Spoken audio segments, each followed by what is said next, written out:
বিপুল ভোটে জয় হয়ে আসুন। আপনার জন্য প্রার্থী খুঁজে রেখেছি, বিয়ে করলে উন্নয়ন চাইব। আমার বয়সটা অত্যন্ত কম, মাত্র 28। ফলে 28 বছর বয়সে দিদি এখনই পাত্রীর কথা আমাকে এসে বলে গেলেন। এখন 28 বছর সবে বয়স, এখনই পাত্রীর কথা জেনে আমি কি করবো বলুন তো? আরো 4-5টা বছর কাটুক। হলদিয়ায় ভোট প্রচারে এসে দেবাংশু পেলেন বিয়ের প্রস্তাব। হলদিয়া বিধানসভা এলাকায় সোমবার একগুচ্ছ প্রচার কর্মসূচি সারেন তমলুক কেন্দ্রের তৃণমূল প্রার্থী দেবাংশু ভট্টাচার্য। হলদিয়া পুরসভার 12 নম্বর ওয়ার্ডে দুর্গাচক স্টেডিয়ামের কাছে এমনই এক কর্মসূচিতে তিনি যখন প্রচার কাজ সারছিলেন, তাকে ফুলের তোড়া দিয়ে সম্বর্ধনা জানাচ্ছিলেন দলীয় নেতাকর্মীরা। সেই অনুষ্ঠানে দেবাংশুর জয় কামনা করে দেবাংশুর জন্য পাত্রী খুঁজে রেখেছেন বলে জানান এক মহিলা তৃণমূল কর্মী। মাইক হাতে তার এই ঘোষণা মাত্রই হাততালি পড়তে থাকে পুরো এলাকায়।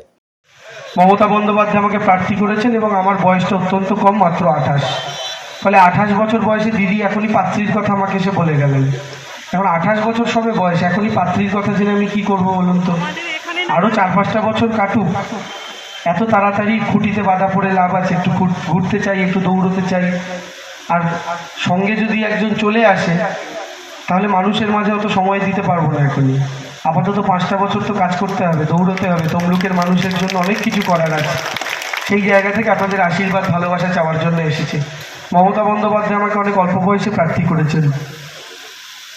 আমি জিতে যদি পার্লামেন্টে যাই, এবছর লোকসভার 543 জন সাংসদের মধ্যে সর্বকনিষ্ঠ সাংসদ হিসেবে লোকসভার মাটিতে যেতে পারবো।